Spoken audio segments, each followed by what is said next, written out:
Representative Bottoms. Thank you, Madam Speaker. I'd like to request a moment of personal privilege. Granted. I am taking this moment to discuss this evoking of Rule 14. This is an aggressive, immoral attack on the rights and freedoms of all citizens of Colorado, Democrat and Republicans. This is extremely disappointing, but this is what liberalism is. This is how liberalism deals with opposition.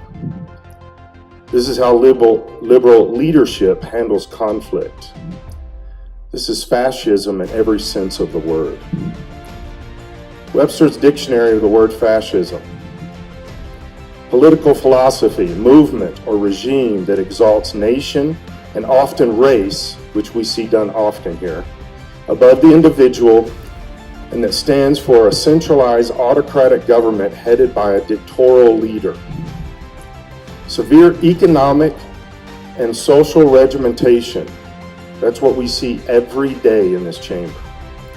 And forcible suppression of opposition. That's what Rule 14 is accomplishing. Let me read this again. Forcible suppression of opposition. You don't like what you hear, so you shut down the debate and the discussion. Every single part of this definition is being realized right now, today, on this floor, by this craziness of using Rule 14 completely out of context and out of the reason it was designed and developed. All the majority party had to do was sit and listen. Didn't have to say anything, didn't have to agree, didn't have to do anything. All the majority party had to do was sit and listen until the minority party, a very small minority, ran out of steam. That's all the majority party has to do. You're still going to get your bills, you're still going to get every single thing done that you want done because you're the super majority. All you had to do was listen. You had to listen to our Republican issues. Things like God being in control of life, murdering babies, Second Amendment freedoms, liberty, economic equality, pursuit of happiness, not killing drug addicts, not attacking people because their skin color isn't the same as yours, not attacking people because they have a moral compass and direction. All you had to do was sit and listen.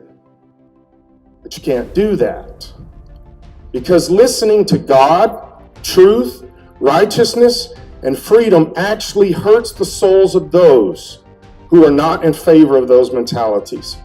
It doesn't hurt their ears, it hurts their souls. Acts chapter 7, verse 52 through 58. They even killed the ones who predicted the coming of the righteous one, the Messiah, whom you betrayed and murdered.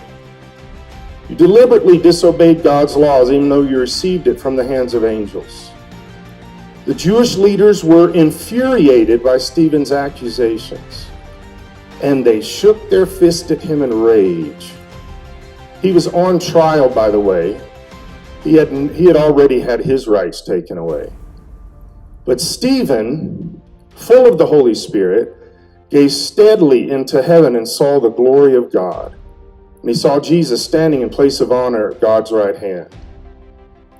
And he told them, "Look, I see the heavens open and the Son of Man standing in the place of honor at God's right hand." Then they put their hands over their ears and began shouting so they couldn't hear.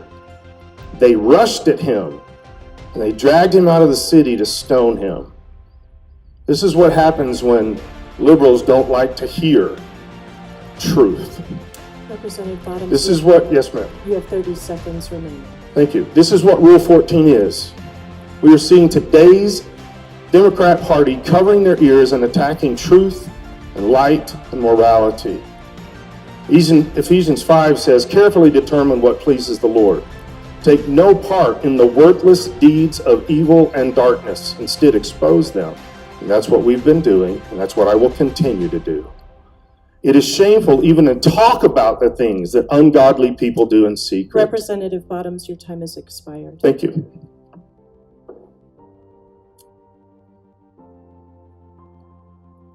The House will stand in a brief recess.